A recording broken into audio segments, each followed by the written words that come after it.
130,000 Australian war horses did not return home after the end of the Great War. From the 1840s, many thousands of horses left Australia from the shores of New South Wales from Northampton 3 years to write his poem, The Waler. Richard said in an ABC interview, "Writing the poem is by far the hardest thing I have ever tried. I've never actually been to war myself. I just imagine it must be a horrendous thing." Ladies and gentlemen and children, we are very privileged today to have Richard with us, and he will recite his poem, The Waler. Thank you very much for inviting me here today. This is a wonderful tribute to the fallen from this district. I'd like to read out my poem, The Waler. The Waler.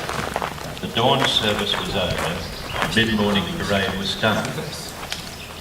The jets roared their salute in a fly-past and screamed off into the sun. I met the old man at the bar, his trust I seemed to find. The story he told was grim, an historic, darker time. He was only of youthful age when he answered his country's call. He joined the Light Horse Brigade and was shipped overseas to the war. The cavalry horse was the Waler, bred for the rugged terrain of Australia. Down to the docks and the waiting ships, the bewildered herds were taken. From the calm of the eucalypt to the sound of the ocean waves breaking, far across the sea's wind whipped, freedom feels to be forsaken. Off the steel-graced ships onto a desert land, soldier and beast roughly equipped to trek the Sinai sand. The Waler and his rider, forging a trusting bond, their strength for each other, their lives depended upon. When the fury of battle began, fear raced equal through equine and man, bullets stinging the flesh, bayonets piercing the hide. Brave was the horse to hold, brave was the soldier to ride. Through the spray of warm blood into a ghoulish hell, the pounding flurry of hooves, the crashing thunder of cannon shell. No animal gave so much or endured for man's cause than this noble beast of burden and its innocent assault on war. Long was the rage to last, heavy toll to be, before a flag in the sand was raised in victory. As the generals honoured the fallen and praised the weary men, through the joy and the tears, a new fear would descend.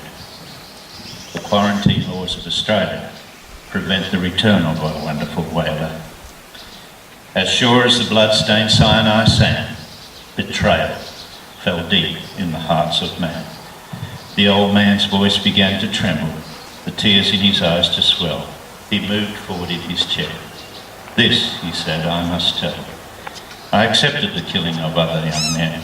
We were at war. It was kill or be killed. I learned to live with the loss of my mates, though their memory haunts me still.